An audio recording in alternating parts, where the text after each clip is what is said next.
It's always just between us, all right? A very warm welcome into Between Us in 938 Live. I'm Angela Lim, and it's always discussing relationship issues that matter to you. And of course, in today's world, it's hard to embrace the sort of face-to-face communication that a lot of us, had in our families in the past as well. We're going to talk a little bit more today about good communication at home and also some techniques for great face-to-face communication in this digital age. And who better to tell us this than Judy Lim, my guest today. She's counselor and family life speaker with focus on the family. And Judy's, of course, a mom as well. So she's going to be able to provide a lot of very interesting examples of how we can do this. Judy, welcome into the show. Thank you, Angela. Thank you for inviting me. Let's talk a little bit about your experiences as a mom as well, because if you're talking about good communication, what's it like in your family? What do you guys think is good communication at home? Well, for me, good communication means that it minimizes conflicts, it minimizes the defensiveness. Well, it also at the same time creates rapport. And it strengthens the existing bond that we have in our family. And of course, when you talk about familial bonds, there's that bond between a couple, how you communicate with your husband, for example, or if you're a guy, then maybe how you communicate with your wife. You also have how the parents communicate with the children. Yes. And all these communications are actually going to shape the way the child talks to people. Yes, exactly. That's right. So what's important to you when it comes to good communication? What do you think passes as good? Well, the good communication will affect the atmosphere in the home. So I'm one of the facilitators for the Parenting with Confidence workshop, run by Focus on the Family Singapore. So in the workshop, we share with our parents how communication will affect the atmosphere at home. And a good atmosphere would, of course, bring the child back home willingly all the time. And some homes, they have really fun and really atmosphere full of respect. But there are some homes, they are full of busyness, they are chaos, and some of them, there are even hostility. So when you have an atmosphere like that, the child doesn't want to come home. And that is when they find a lot of excuses to stay out. And that's where they get into a lot of trouble too. I think that's a concern for many parents, who find that it's very hard to connect with the young person, especially maybe as you approach adolescence and, you start finding your friends. And if the child doesn't want to come home, you think that that's a sign that they're not happy at home. The environment at home is not very conducive. That's right. That's right. What are some common concerns that parents have? You mentioned you conduct courses and workshops. And what are some of the questions that they tend to bring up, challenges to good communication? Well, it's not a surprise that in Singapore, a lot of parents are so concerned about their children's academic performance that they tend to not see the child as a whole. So not only do you need to perform well in school, the child need to have good self-esteem. The child need to be able to know that he's being loved and he's being respected at home.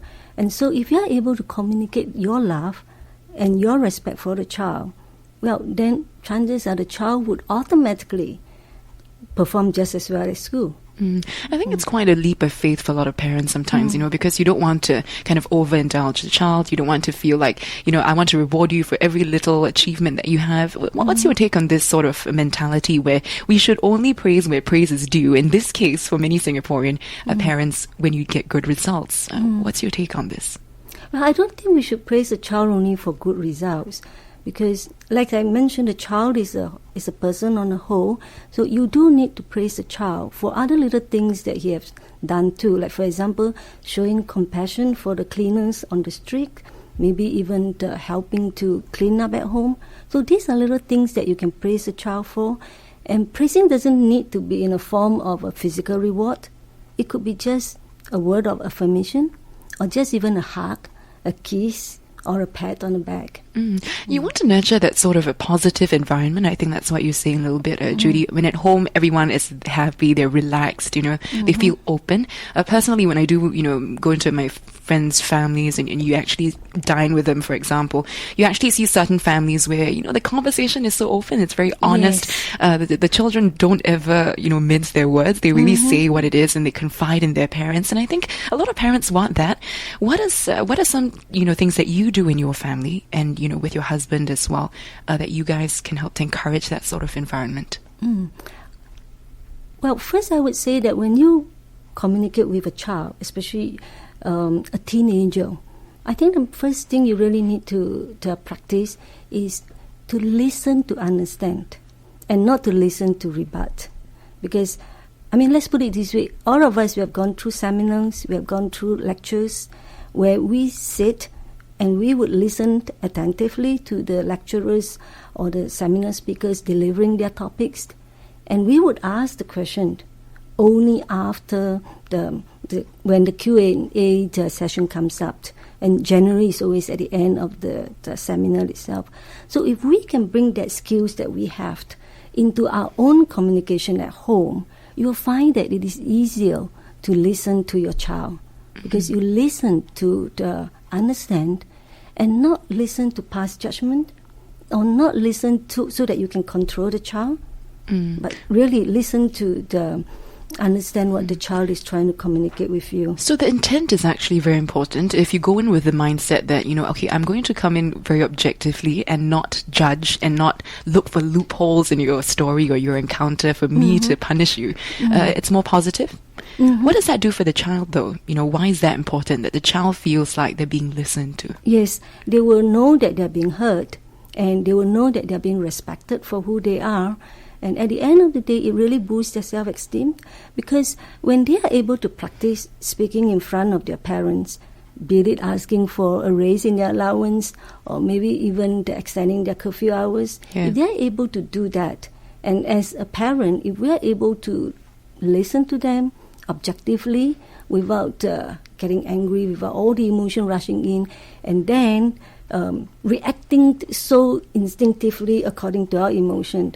Now, that is definitely a way to kill any conversation that the child is going to have with you. When you talk about respect, it's always something that has to be earned. So on some level, if you can respect your child or your teenager, you will get it back in return. So we're going to find out a little bit more about what else we can do apart from listening well and listening to understand, as you say, Judy.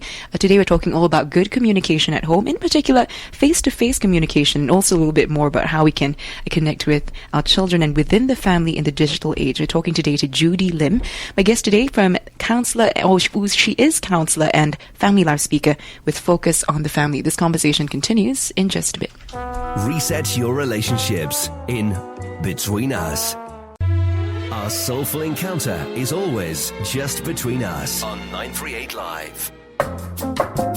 Chatting today all about good communication at home, how to have great face-to-face communication in the digital age. My guest today is Judy Lim, and she's counselor and family life speaker with focus on the family. Now, Judy, you talked a little bit about listening to understand as the starting point for great communication. How can we do this specifically? What are some actions we can start implementing into our behavior, into our daily life? Well, as a counselor at Focus on the Family Singapore, I share with my clients, especially the parents who came in with a lot of the relational issues with their own children, I would share and demonstrate the 5 steps of active listening using the SOLER, the SOLER technique. Tell us a bit more about that. That's interesting. Yes. Okay. The S stands for square. Squarely face the person. Well, this is so that the person can see your face, because that's what communication is about, especially when you're talking about face-to-face communication. So the person needs to see your face. However, I would suggest that you place yourself at an angle, say maybe about a 5 o'clock position, so that you don't come across too intimidating. Right. Because when you're facing the person squarely, it looks quite confrontational, isn't it? That's right. Okay, so tilting the body, small things like that. That's what we do also in our counseling. When I sit my clients down and I sit down, I do not face her squarely like that, as in face-to-face. I mean, she'll still see my face and I will still see her face. But I would tilt my body such that it is not really directly in front of her. Well, as I'm interviewing now, I shall tilt my body slightly as well. Yes, that's right. So let's talk a bit more about the L, I guess, or the O rather. You say it's a SOLER technique. Yes, the O is to open your posture. Because when we sit down, we sometimes, unless the aircon is cold, and then we cross our arms. So that's a very defensive, non-verbal cue. And that is a way of killing a conversation. So when we talk about open posture, it means that you show you are open and do not come across as being very defensive.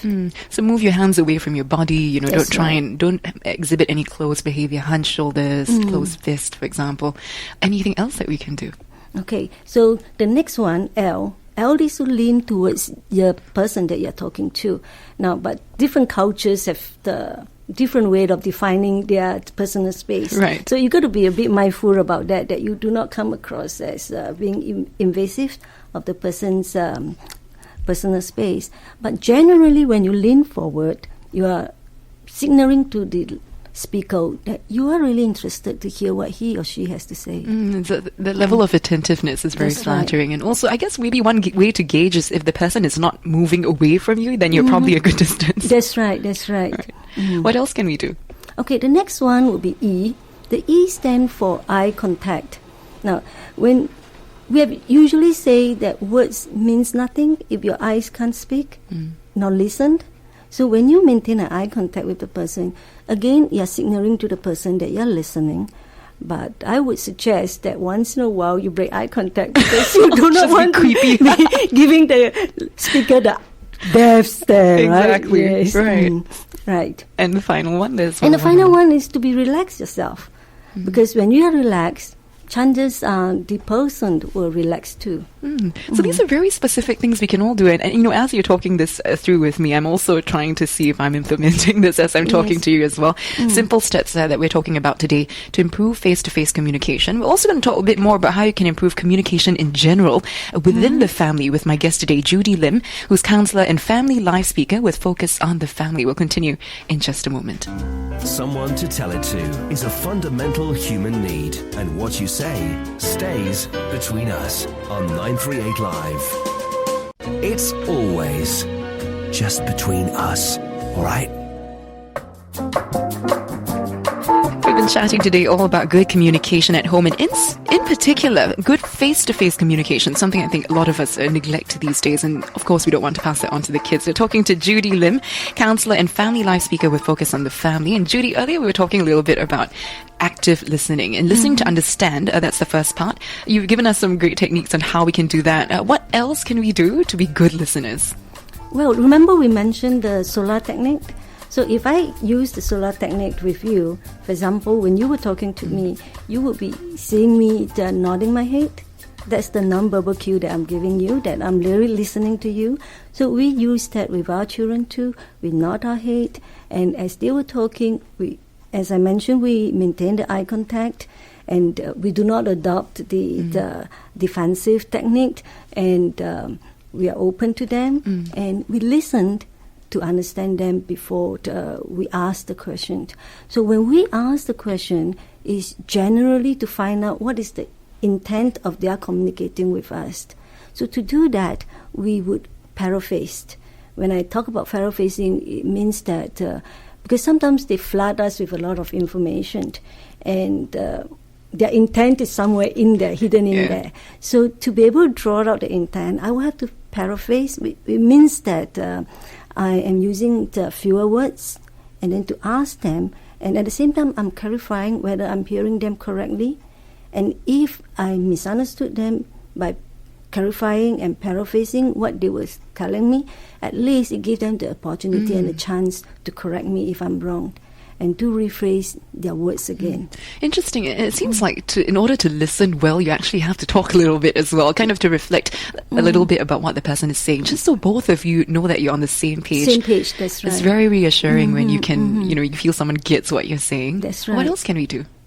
Well, generally you will need to watch out for the speaker's emotional stage, because emotion plays a very important part. If the speaker is agitated, sometimes they cannot quite get, especially our teenagers, then they will be like doing what we call the bubble vomit, right? So what we need to do is to, of course, to calm them down. And we can do this by just showing empathy. We can say, I can sense that you're feeling upset about what have happened. And generally, when you show empathy, you'll find that you build rapport. And it strengthens the relationship that you have already. And let me tell you about this incident, even how empathy can be built between two strangers. My sister and I, we were at the supermarket at the checkout point. So when it was our turn to pay, my sister said in Mandarin, just short, simple word, long queue, hard on you, to the cashier, 辛苦你了. And I was standing nearby observing, and I saw that the cashier's face softened. Her mouth wasn't that straight and tight. And you can see that her body actually relaxed. And that is the power of empathy. When you can show that you understood what the person is feeling. It's like putting yourself in the shoe of the person that is working, in this case the cashier. So when we are able to put ourselves in the shoe of our children, when they speak to us, by showing empathy, it opens up communication. So in this case, if, for example, you notice your child or maybe your husband is feeling upset or angry, what are some things that we can say or do? I mean, maybe in your case, when you talk to your daughter or your son as well, how do you draw out the real intent of what they're communicating? Well, for my daughter, it's easier because she's a chatty tart. So she will come out and, like I say, she'll just chat and chat and chat and chat. Sometimes she didn't even give me a chance to ask her to paraphrase or to clarify. But it seems that for her, that's what she wanted. Just my eye contact, just my nodding, and then asking her, and then, these non-verbal cues to encourage her to speak, to tell her that I'm really listening to her. So when I gave her these non-verbal cues, she would generally just pour out everything. Now, for my son, I suppose maybe being a boy, they're a little bit more difficult to draw it out. But I would still use the same technique. And the very fact that I show that I'm always there for him, to hear him out, that shows that I'm interested in him, I love him. And he's always willing to come up to me. I remember when he had his first girlfriend, when he asked a girl to be his girlfriend, he was so excited. He ran into the bedroom and told me all about it. Wow. Now, I think it's a real great honor that when a boy, your son, asks a girl to be his first girlfriend, immediately after putting on the phone, he ran into the bedroom and told you about it, right? So, well, it's the same. When he broke up with her, it was the same thing. He came into the bedroom and he started crying about it. And to show that I'm there with him, I sat through the night. Can you imagine? It was way past midnight and all I wanted to do was to go to bed. Yeah. But I sat through the night just listening to him, allowing him the space and the time to cry about it. So perhaps, if you're thinking about, that the idea that sometimes you just need to create the impression that no matter what, I can't drop what I'm doing. I am available if you really need me. And in order to build that, you need to be able to sort of give up certain things, perhaps things like sleep, things like if you're currently trying to reply an email, drop it and just give the person that you're talking to full attention, which is kind of what we're talking about today as well, the idea of face-to-face communication. Now we're going to go a little bit more as well into, how we can talk better or communicate better with the digital tools, things like our phones, things like iPads. Yes, that's so right. I think Judy, you can share some of those with us from personal experience or from talking with other parents. We look forward to that in just a bit. Judy Lim is my guest today, and she's counselor and family life speaker with focus on the family. We're talking all about effective communication at home, especially when it comes to face-to-face communication. Stay tuned. Reset your relationships in Between Us. Our soulful encounter is always just between us on 938 Live. Talking today all about how to have great communication at home, especially face-to-face communication. We've been talking to my guest today, Judy Lim, counselor and family life speaker with focus on the family. Judy, you're talking about listening as being very, very important. What are some things we can do apart from that to establish rapport and a good relationship? Well, earlier on I was mentioning about emotions, listening out to the emotions of the speakers. Well, I would also like to say that we need to be mindful of our own emotions too. So sometimes it may help to really just pause the conversation for a while and just think about how you are reacting to what you are hearing, because that's very important too.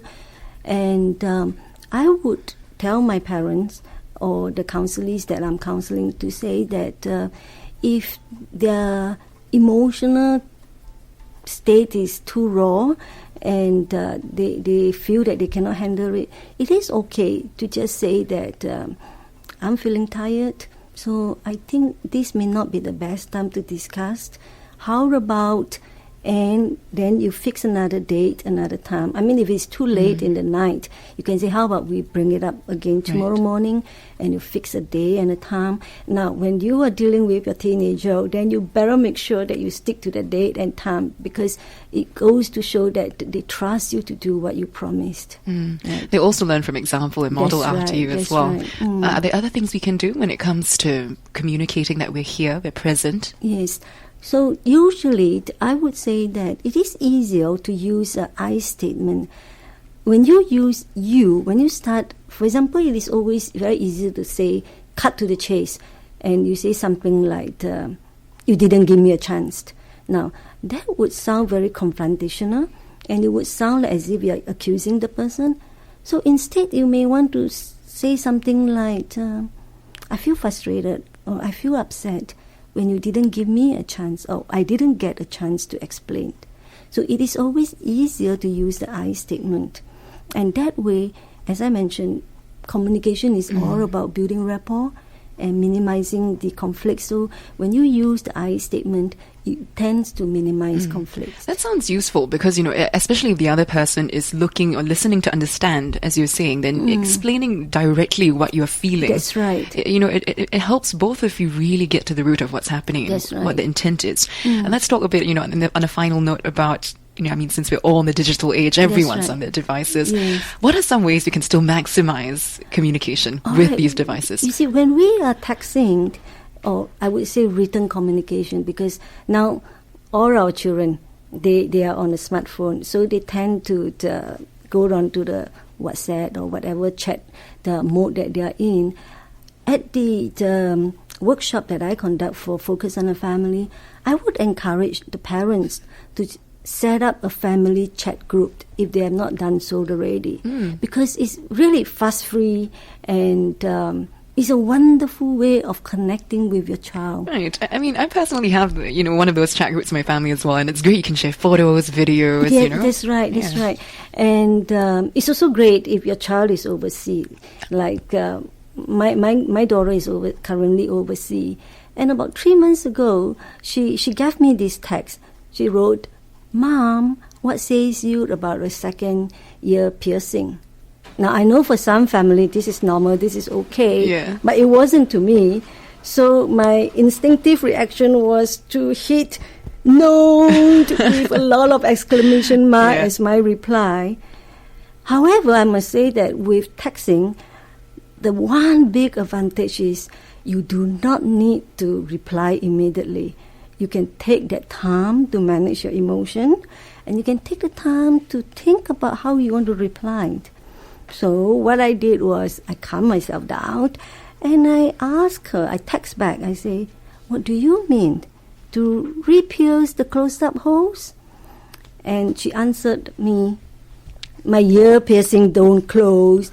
So I added and I asked her, "So what are you planning to do?" And she came back with an answer real fast, "Pierce another one lah." Like you never read my first message. 2 pierce hole on 1 earlobe. And so she came on and she talked about it. And what I was done was I actually draw her out to find out from her why she was thinking about putting a second hole into her earlobe. Right. And at the end of it all, when she actually told me, she wrote that I care about my mama's opinion. And after a few exchange, she came back with, "I'm actually asking you for your approval." Oh. She's 19. It is sweet of her to still think about what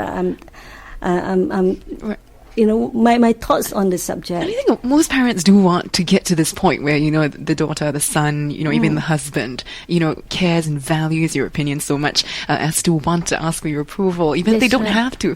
So, all this that you've told us today, great help in terms of how to listen better, in terms of the solar technique. So if you want to find out more about what you can do to have better communication in your family, you can always visit the Focus on the Family website. It's www.family.org.sg. That's www.family.org.sg. family.org.sg for more information. My guest today is Judy Lim. She's counselor and family life speaker with focus on the family. Judy, thank you so much for coming in today. You're welcome. Thank you. Someone to tell it to is a fundamental human need, and what you say stays between us on 938 Live.